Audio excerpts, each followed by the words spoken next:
Hey everybody, welcome back to another episode of Frank's Unsolicited Advice. And as yesterday was September 11th, and remembering that day 20 years ago, a lot of lives were lost. And no, this is not an episode on September 11th, but it's relevant to what I'm going to discuss because of the news I received yesterday on September 11th.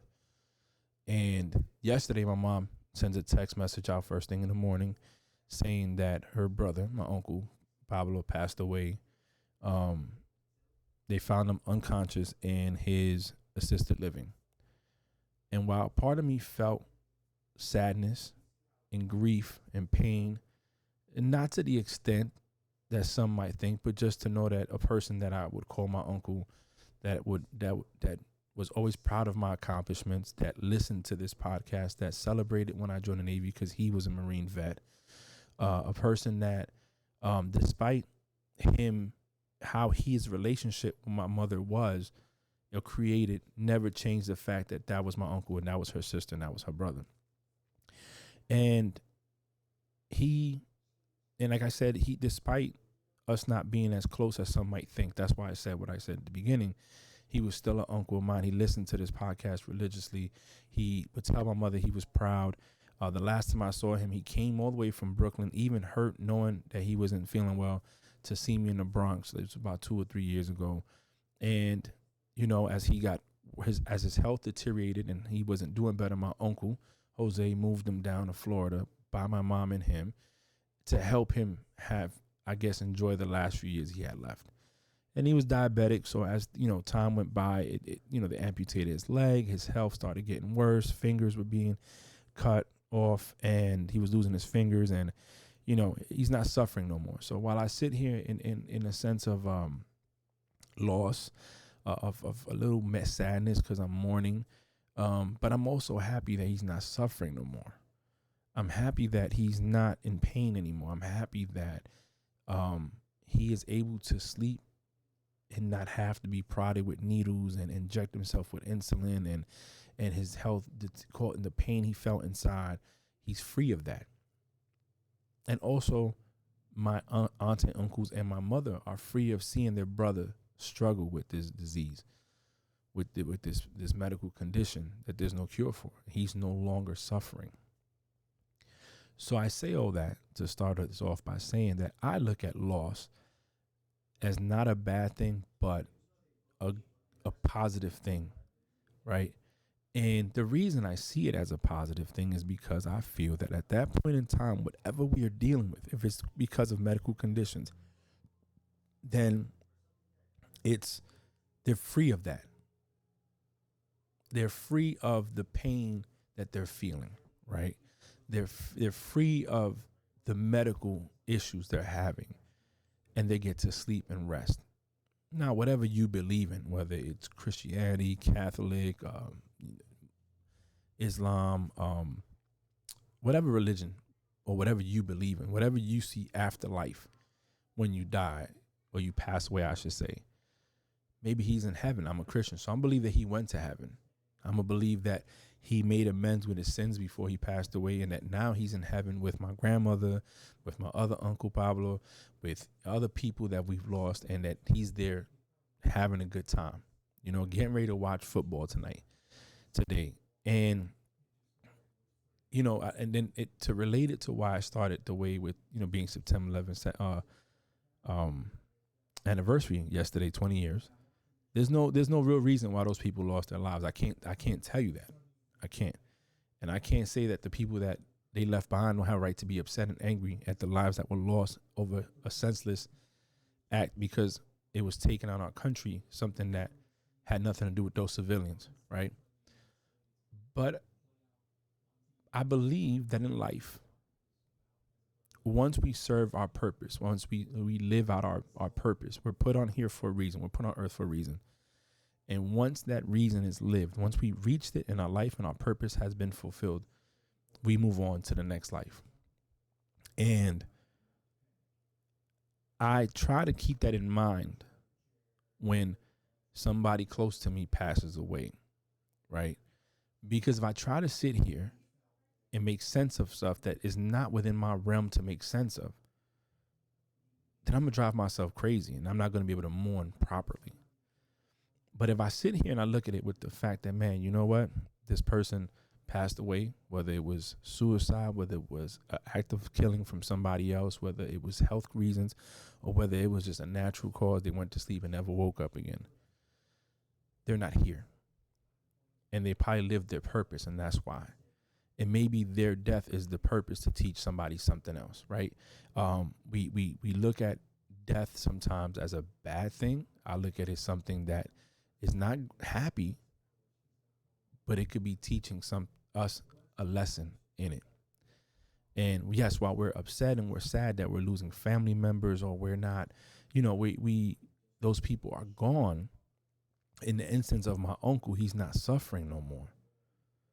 He's not suffering no more.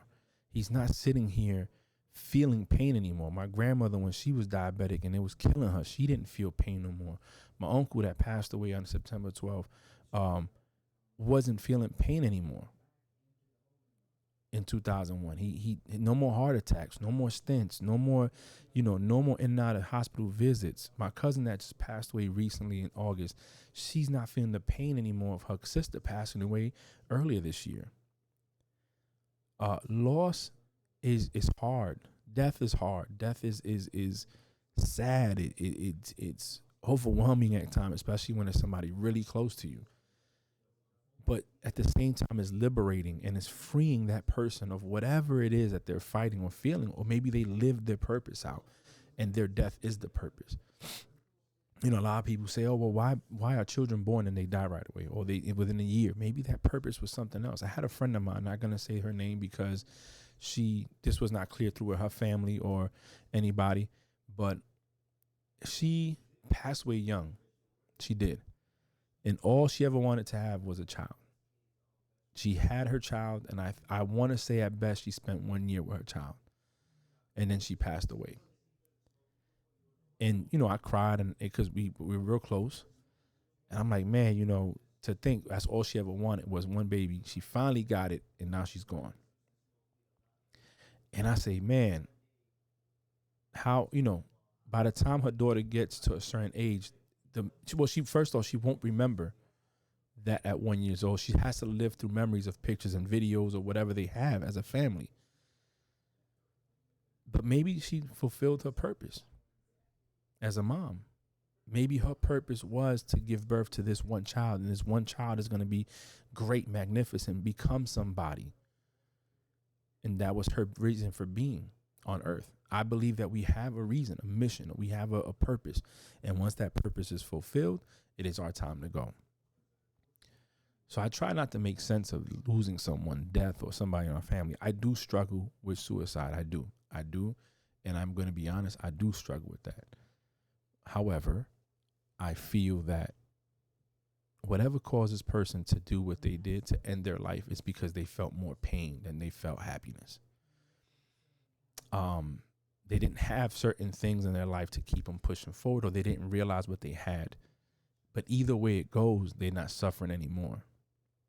And as much as some people might look at it as suicide as weak, some others might look at it as selfish, some might not look at it as that. I look at it as the fact that that person believed that was the only way to be freed of the pain that they were feeling at that time. What's the lesson in that? That sometimes we have to reinforce the people around us to know that, guess what? Hey, buddy, you have us here. You have loved ones here. You're not alone. You're not by yourself. Reach out. Check on each other. I feel like we sometimes let life get a hold of us, and we take so much time out of taking a minute out to send a text or a phone call and say, hey, I just want to tell you, I'm thinking about you. You okay? You need anything, give me a call. Love you, bro. Love you, sis. Love you, cuz. Love you, friend. I got my man, Dwell. We grew up together in the South Bronx. And he'll text for certain things, but there's certain things he won't text. Thanksgiving, Christmas, New Year's, birthdays, he'll call. He says, this is not a text thing. This is a call thing. I want you to hear my voice saying happy birthday. And, not with today's technology, we sometimes don't we push stuff off. Hey, I'll call next time. And I'm guilty of it. I got my aunt that called me, and I said, I'm going to call you back when I get home from work. That was over 2 weeks ago, and I haven't called. I'm going to give her a call. Why? Because today could be her last day, and then I never talked to her. Now I feel like a dirtbag. So my message with this podcast, my unsolicited advice today is, let's not look at loss as a bad thing. Let's look at it as a thing that's leading a person to not suffer no more, to move on to bigger things, to possibly be reborn again into something else, to be, if you're a Christian like me, believe that they're in heaven with our other family members, in rejoicing and living life, looking down on us now, being angels to protect us. And mourn, yes. Cry, yes. Feel that pain, yes. That void that's left behind, yes. But just remember that right now, at that point, like for me, my uncle, is that he's not suffering no more. My grandmother, she wasn't suffering no more. My uncle, when he passed away 20 years ago, he's not suffering no more. Those people are not suffering anymore. And they left a legacy behind for most. They left a culture, memories, lessons learned, lectures. They taught us, the nephews, the nieces, the kids, the cousins, younger cousins, how to live, what not to do, what to do. And, my uncle, he, like I said, a Marine vet, worked hard to provide for his kids. Always there was love there when I met him. And, I hope he sleeps in peace and rests in peace in heaven. I hope he's not in pain anymore.